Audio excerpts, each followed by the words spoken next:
Shogun has dropped a new episode, so of course we're back with yet another marvelous video. In the third episode of Shogun, things got super intense as Toranaga had to make a speedy escape to a fishing village called Ajiro because the Christian regents, rallied by Lord Kiyama, wanted John Blackthorn dead. Although Toranaga could not keep up his disguise after a launched attack on his group, they somehow managed to sneak away to the docks and hop on a boat. While Mariko, Toranaga, and the gang made it to safety, Mariko's husband Buntaro stayed back to fight hundreds of men in order to protect Lord Toranaga. Although it was labeled as a samurai sacrifice, we didn't exactly see his body, so who knows if he's really gone. Anyways, the Portuguese merchants were now commandeering the Erasmus led by Captain Ferreira to secure himself a safe passage. Toranaga struck a deal with Tsuji, but it came with a catch. They wanted John to stay behind to face judgment from Kiyama's men, and Toranaga agreed. But John wasn't having it and managed to get back to Toranaga's crew.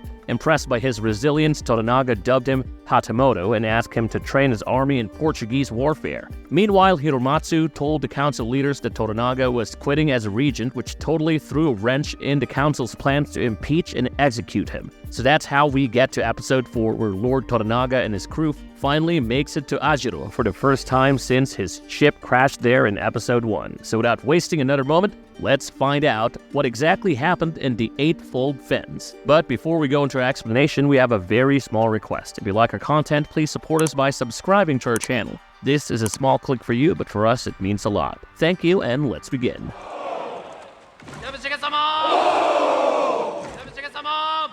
Ajiro welcomes Lord Toranaga and his crew only for him to go into hiding. The episode begins with Lord Kashigi Omi getting everything ready for Toranaga's big arrival in Ajiro. Meanwhile, on the ship, Mariko tells Fuji that she's supposed to be John's consort now as he has become the Hatamoto, but she's still mourning her husband and baby and is most definitely not open to caring for a man who was previously called a barbarian. Mariko tries to reason with her that Toranaga wants Fuji to take the job just for a year. So it is not permanent, but Fuji negotiates to bring it down to 6 months and Toranaga agrees. On the other hand, Toranaga's thick-skulled son Nagakado spills the beans to Yabushige that Toranaga had resigned from the council and isn't a regent anymore, so they need to be ready to attack before Ishido picks someone else. Naturally, Yabushige freaks out a bit and even suggests that Toranaga should commit seppuku, which is a form of honorable suicide. But of course, Toranaga isn't one to accept defeat so easily and assures that he won't be doing anything drastic unless there is an official order on his head.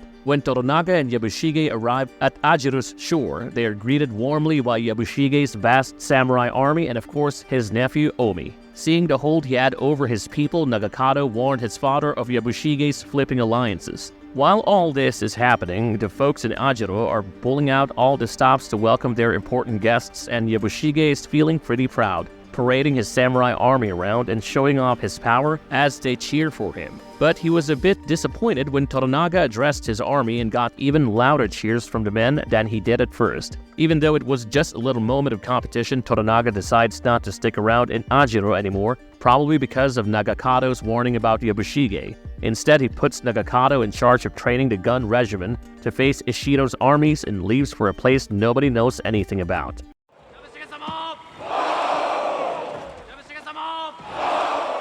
John realizes that even as Hatamoto, he is just a prisoner with better living conditions. Well, after the fun swim Toranaga had with him in a previous episode, John Blackthorn was now under the impression that he and Toranaga have worked things out and that soon enough, he'll be allowed to sail away from Japan into the sunset with his men and his ship. So after landing in Ajiro, John started looking for his crew and almost stole a boat to check out his ship to get some stuff like his pistols, but he was stopped. Mariko then told him that he needed Toranaga's approval to board the Erasmus, and that his men were in Edo. She also made it clear that John's crew and ship aren't his anymore as they belong to Toranaga now, and it's just the way things are even if it's not what he wants to hear. Even though he's given a fancy new house to stay in Ajiro, Blackthorn isn't too happy because Toranaga wants him to hang around the village for a year to train the samurai army, which is not something John is looking forward to. On a side note, when John and Mariko gets to his new place, he respectfully calls a man named Oijiro-sama, but Mariko corrects him saying that's not the right way to use sama. It seems Oijiro is probably a servant or from a lower social class, so he shouldn't be treated like a big shot or an elder.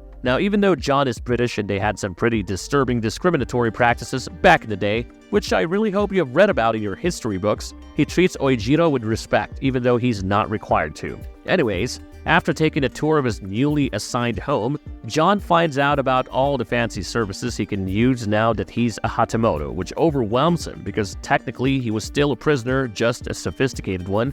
At first, he rejects everything, but through Mariko, Blackthorn reluctantly agrees to stick around for 6 months. Although you can tell that he's not exactly thrilled about it, and it's pacing around his nice new house, probably plotting how to make a break for it sooner rather than later. On the other hand, Yabushige expresses his disturbance to Omi about how he's not as close to Ishido anymore since he's now working for Toranaga, but Omi tells him not to worry and assures him that Toranaga will be kicked out of his position eventually, which would directly mean that all the weapons they seized from John's ship will be Yabushige's. Plus, if John does manage to upgrade his army by teaching them foreign warfare tactics, Yabushige can simply offer his resources to Ishido and patch things up with him. Well, I'm sure she's very nice, but I don't want a woman.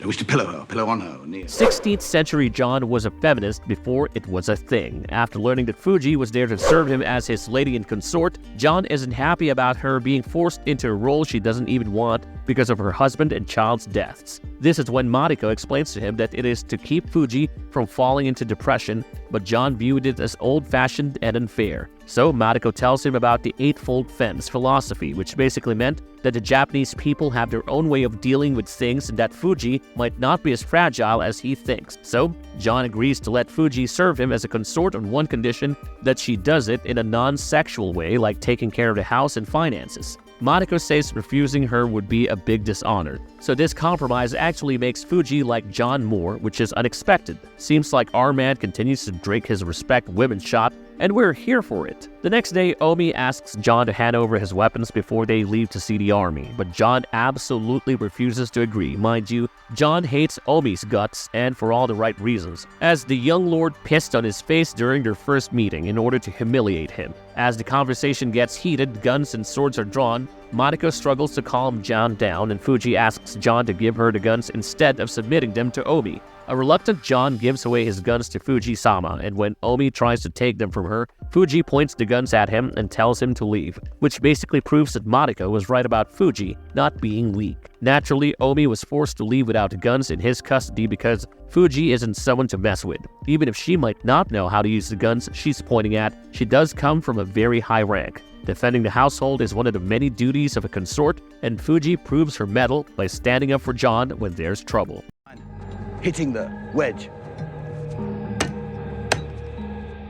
John starts training Yabushige's army under Toranaga's orders. As promised, Blackthorn started teaching Toranaga's army about battle tactics. Mariko and John had a meeting with Yabushige, Nagakado, Omi, and the others to show off John's Christian weapons. At first, he exaggerated about how powerful these weapons really were and how they were once used in a Great War some 60 years ago, but Mariko asks him to keep it real and teach them something he had a grasp on. So instead of tall tales, John gives a practical demonstration, showing how effective the cannon can be. Yabushige is really impressed with him, which instantly elevated him to the Japanese lord's good books. We then see a montage showing John helping Yabushige's men learn how to use the cannon, the village getting startled every time a cannon is blown, and Mariko looking at John's notes, reading through the heinous crimes he has committed. Mariko then has a chat with John about it beside the sea, reminding him that even though he sees the Portuguese as enemies, he can't turn Toranaga and the Japanese against them because of their trade ties. Their talk gets interrupted by a little earthquake, which Mariko uses as a metaphor to state how fragile life can be in Japan, but Japanese people don't see this fragility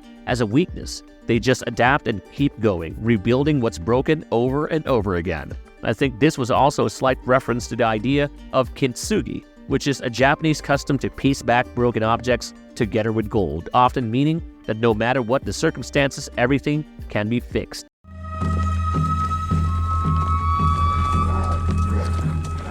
Ishido sends his men to take Yabushige with them. In one scene, we see Kashige Omi make love to a courtesan named Kiku, who subtly pushes him to become the Lord of Ajiro. Subsequently, everyone gathers for training in the later hours, and things get more complicated when Ishido's men show up in Ajiro. They tell Yabushige to come to Osaka and patch things up with Ishido, but in reality he knew that going back to the council would mean suicide.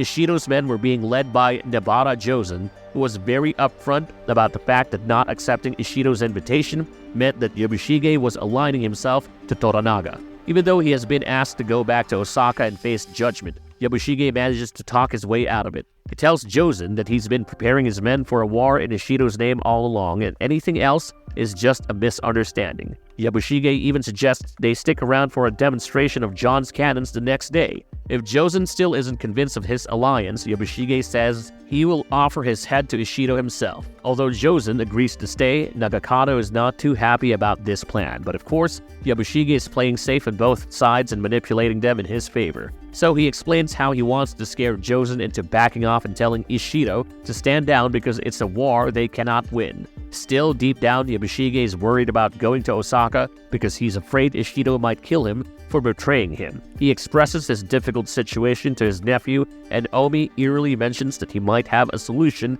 to this issue.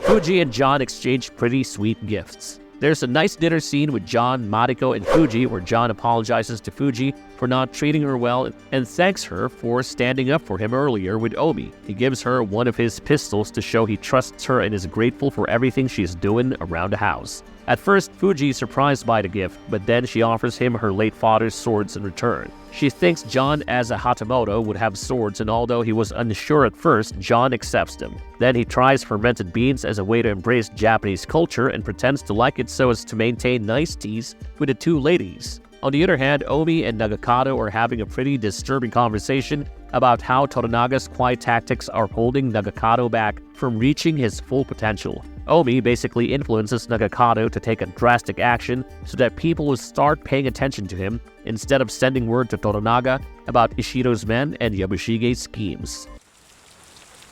That was a very thoughtful gift.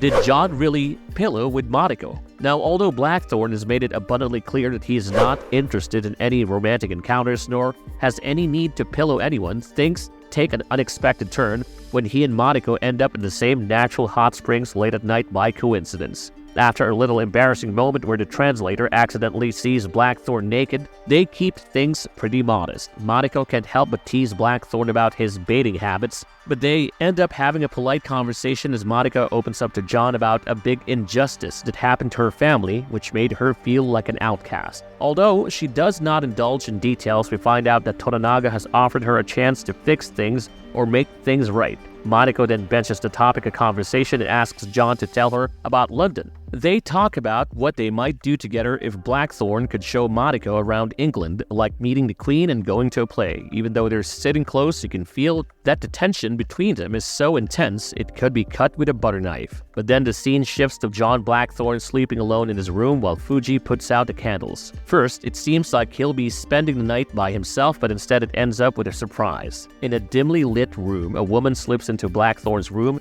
and wakes him up. Even if it's hard to see her face clearly, both Blackthorn and us viewers think it's Mariko, especially when they kiss before falling out of the frame into their bed.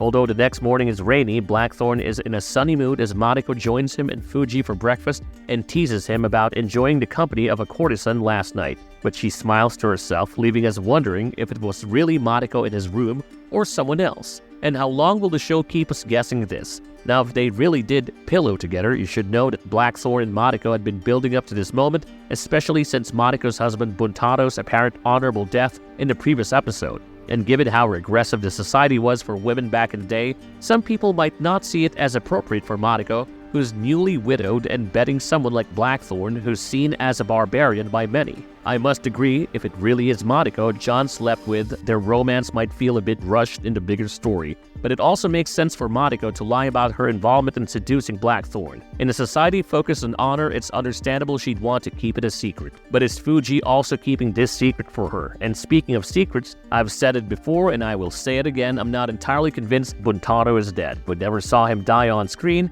and if we were to come back, it would cause more complications for any potential romance between Blackthorn and Mariko, even if their marriage wasn't great to begin with.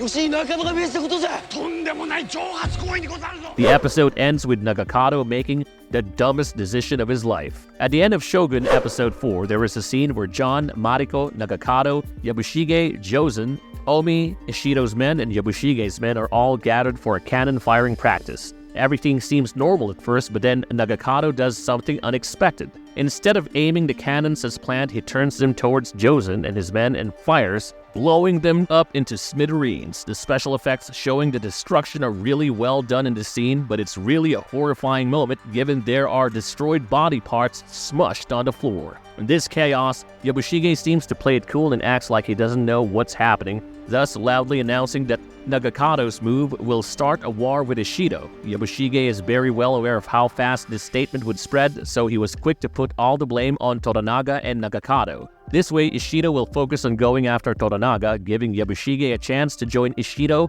without any trouble. Plus, Toranaga will definitely be disappointed with Nagakado, but there is also a chance he saw this coming and it's part of his elaborate plan to weed out the traitors. If not, he might have to order Nagakado to commit seppuku for dishonoring him. Either way, this is a huge gamble for Yabushige and we'll have to wait for the next episode to see if it pays off according to his expectations. How about you guys? What did you guys think about this episode? Let us know in the comment box down below. As always, if you like our content, don't forget to leave a like and subscribe to us if you haven't already. Have a good one and be safe. Thanks, everyone.